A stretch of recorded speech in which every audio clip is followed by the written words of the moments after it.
नमस्कार, स्वागत सत्कार बेहदाबार दोस्तों, मैं हूं आपका दोस्त नीरज शर्मा।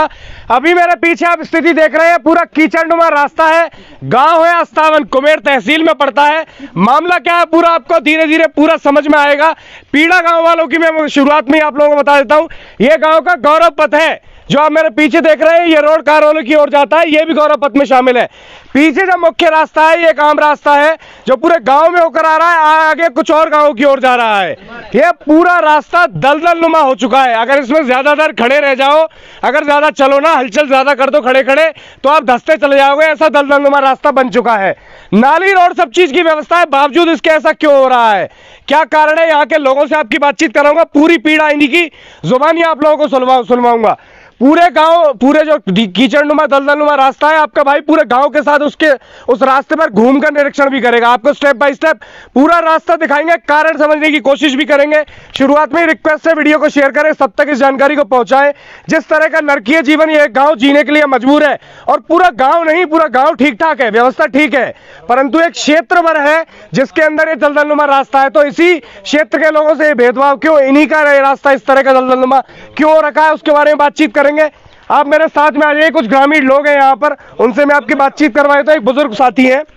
बाबूजी, नाम बताइए सबसे पहले। नाम हरिचरण हवलदार। अच्छा, आप फौज से रिटायर हैं? हाँ।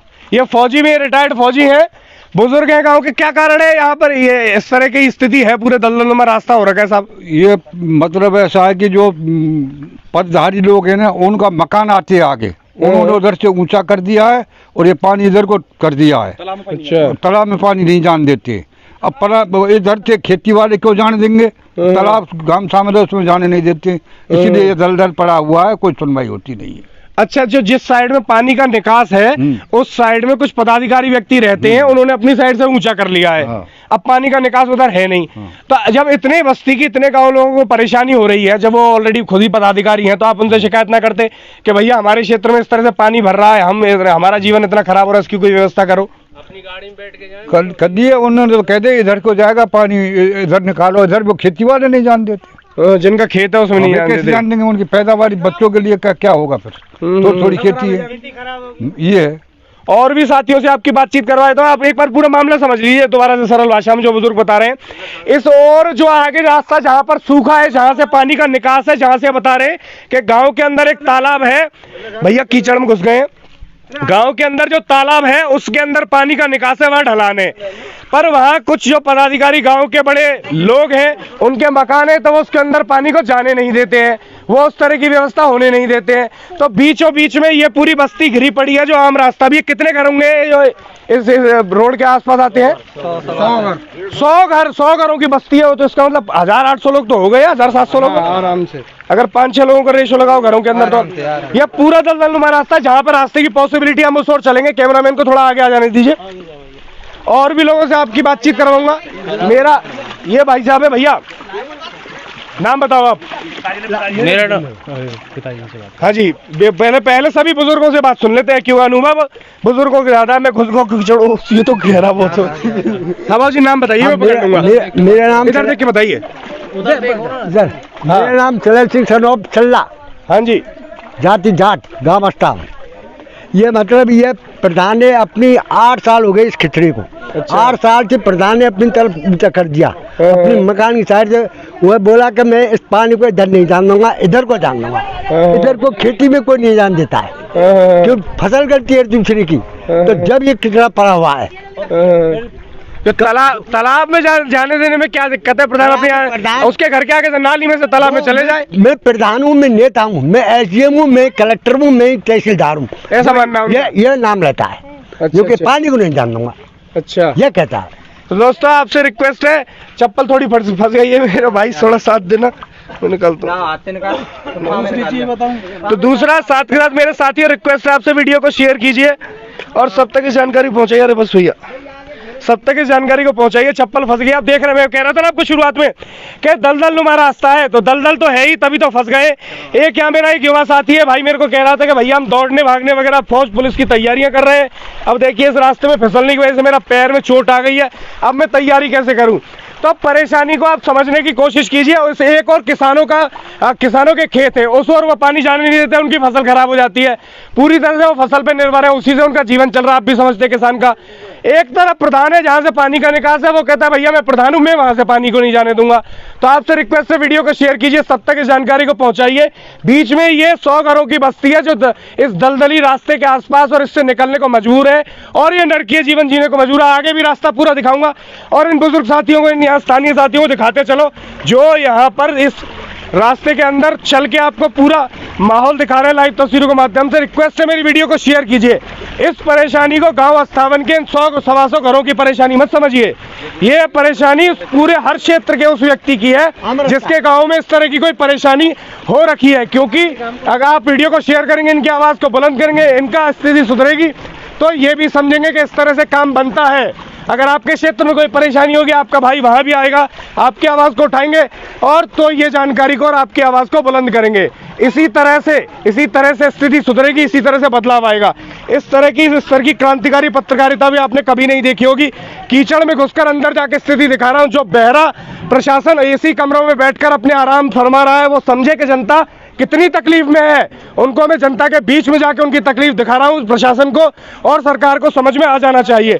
आगे रास्ता आपको दिखा रहे हैं, लिए जा रहे हैं, शेयर कीजिए, सब तक जानकारी पहुंचे। एक व्यक्ति की मोटरसाइकिल खराब हो गई है, भैया वो फंस गया कीचड़ में। अब बताइए, उस भैया से भी बात कराएंगे।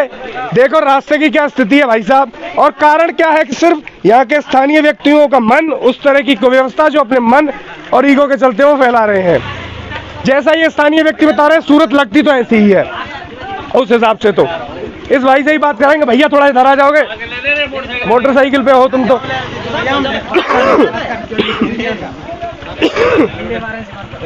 इधर आ जाओ, इधर नाम बताओ अपना, तेज बताओ वहीं से। अश्विनी। तो यहाँ ये रास्ता कब से ऐसा ही फंसा पड़ा है? मोटर मैं आ ही जाता हूँ कीचड़ में मेरे भाई। 8 साल हो गए हैं, 8 साल हो गए, 8 साल। हाँ यही स्थिति है। यहाँ के लेडीज जाती हैं पानी भरने के लिए जाती हैं तो ऐसा ही खच्चा होता है पाँव। यहाँ बच्चे स्कूल जाते हैं, परेशानी बहुत आती है हमको निकलने के लिए। तो सब दो जोड़ी कपड़े लाते होंगे, एक पहन के जाओ, एक वहाँ से बदल के आओ। गिर जाते हैं, रोजाना स्कूल जाते हैं, उनकी ड्रेस खराब हो जाती है, बीमार भी हो जाते हैं, बीमार हो जाते हैं, मच्छरों को बीमारी से भी सामना करना पड़ रहा है।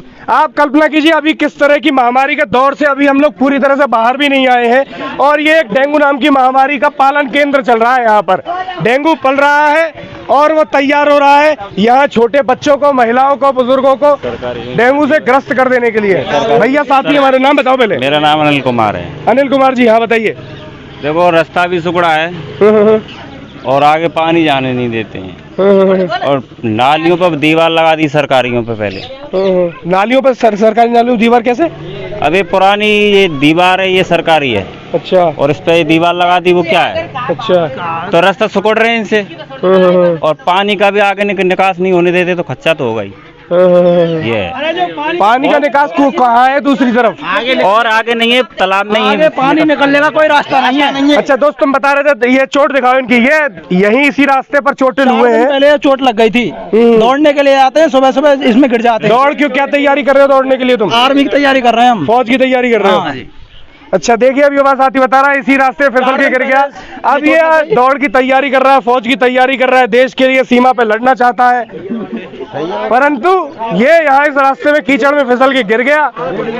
अब बताइए, ना सिर्फ किसान बल्कि जवान सभी के ऊपर प्रश्न चिन्ह उठा रहा है। महिलाएं देखिए जो काम कर रही है, आपको लाइव जीवन दिखा रहा हूँ, जो नरकीय जीवन ये जी रहे हैं वो लाइव देख रहे हैं। महिलाएं जो काम कर रही हैं उसमें इनको कितनी क्या और कैसे दिक्कत आ रही है वो आप देख रहे हैं लाइव तस्वीरों के माध्यम से। बुजुर्ग देख रहे हैं, लोगों को मोटरसाइकिलों से आते जाते देख रहे हैं, कितनी दिक्कत हो रही है। प्लस में किसान जैसे अपने ट्रैक्टर तो बड़ा वाहन होता है वो निकल जाता है, परंतु मोटरसाइकिल और ये महिलाएं किस तरह से जाएं। छोटा बच्चा देखिए स्कूल पढ़ने जा रहा है, वो बैग को किस तरह से अपनी चप्पलों को हाथ में लिया जा रहा है। रिक्वेस्ट है दोस्तों वीडियो को शेयर करें, सब तक जानकारी को पहुंचाएं। रिक्वेस्ट है सब तक जानकारी को पहुंचाइए वीडियो को शेयर करके। बच्चा स्कूल जा रहा है कीचड़ के अंदर चल के, किसान ट्रैक्टर से किसानी के लिए जा रहा है कीचड़ और इस नरकीय जीवन के अंदर। महिलाएं अपना काम कर रही है, जो घरेलू काम है वो भी किस तरह से चल रहा है। सब तक शेयर करके इस जानकारी को पहुंचाइए, आवाज को इतना बुलंद कीजिए कि जल्द से जल्द इस बात का सॉल्यूशन हो, इस पानी के निकास की व्यवस्था हो और यहाँ पर जो रोड और नाली की फुल पावर व्यवस्था है उसका प्रॉपर इस्तेमाल हो पाए। आगे पूरी स्थिति ऐसी है, आगे कितने ही तक चले जाइए। चप्पलें ग्रामीणों ने मुहैया करवाई मुझे, मैं जूते पहनकर आया था, वो उतार लिए कि मैले हो जाएंगे। यहाँ साथियों ने सलाह दी कि भैया चप्पलें पहन लो। साथ में साथियों को दिखाते चलिए जो इनका एक मूक विरोध प्रदर्शन देख लिए, कीचड़ में चल कर ही पूरा माहौल दिखा रहे हैं, क्योंकि भैया जाते ही दिन और रात इसमें से है, तो इसमें से जाते जाते आपको दिखा भी दें कि कैसी स्थिति होती है जब इसमें जाते हैं। अब हमें भी कीचड़ में ही उतरना है। जय श्री राम। बात करो, इनका मकान है यहीं पे आगे, पता भाई? हाँ भैया, आप लोगों ने शिकायतें की, उनका क्या सोल्यूशन मिला है? सर 181 पे शिकायत करते हैं, वहाँ पर कोई जवाब नहीं आता है। वो कहते हैं ठीक है सुनवाई करेंगे, कोई जवाब नहीं आता उनसे। 181 से। हाँ दोस्तों 181 नंबर के लिए मैं खास तौर पे सुनता हूँ कि भैया ये नंबर जारी किया था राजस्थान सरकार ने कि कोई आमजन को दिक्कत होती है सीधे संपर्क किया जाए मुख्यमंत्री कार्यालय से, वहाँ अपनी शिकायत दर्ज कराएं, आपका क्षेत्रीय जो परेशानी होगी वहाँ उसका निपटारा कर दिया जाएगा। मुख्यमंत्री कार्यालय से सीधे निर्देश दिए जाएंगे।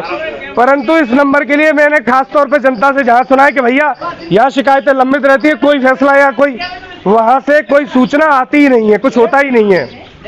तो 181 नंबर तो बिल्कुल पूरी तरह से विफल होता हुआ दिखाई दे रहा है। हम जितना यह लगातार देख रहे हैं क्षेत्र में लोगों की शिकायतों के बाद, ये पूरा ही रास्ता कितना होगा, ये पूरा लंबाई का होगी इसकी 400 मीटर, 400-500 मीटर है। 400-500 मीटर महज का रास्ता है। इसमें करीब 100-125 घर आते हैं और इसका भी सोल्यूशन यहाँ नहीं किया जा रहा है। क्यों? ये क्षेत्रीय नेताओं की वजह से ही, ऐसा मानते हैं आप लोग? ये क्षेत्रीय नेताओं की वजह से ही ऐसा हो रहा है। ठीक है, तो दोस्तों वीडियो को शेयर करके इस जानकारी को सब तक पहुंचाइए। पूरा रास्ता दिखाना संभव नहीं है, लाइव की एक सीमा होती है, पर मेरी रिक्वेस्ट है वीडियो को शेयर करके सब तक पहुंचाइएगा ताकि इन लोगों की ये परेशानी जल्दी से जल्दी सुनी जाए, सॉल्व हो। ये आपकी जिम्मेदारी, अपनी क्षेत्र भर की परेशानी समझिएगा। साथ ही साथ आपके क्षेत्र में अगर इस तरह की कोई परेशानी है सीधे मुझसे संपर्क कीजिए। मेरी टीम लगातार एक्टिव है, आप लोगों से जुड़ने की कोशिश कर रही है। आपको तुरंत जवाब मिलेगा किसी भी माध्यम से अगर आप संपर्क करते हैं तो। आपके क्षेत्र में भी हमारे आपकी परेशानी को उठाने की कोशिश करेंगे, उसको भी सबके पूरी जनता के सामने लाने की कोशिश करेंगे, आपकी आवाज बनने की और बुलंद करने की कोशिश करेंगे। मैं हूं आपका दोस्त नीरज शर्मा। नमस्ते, गुड बाय, राम राम।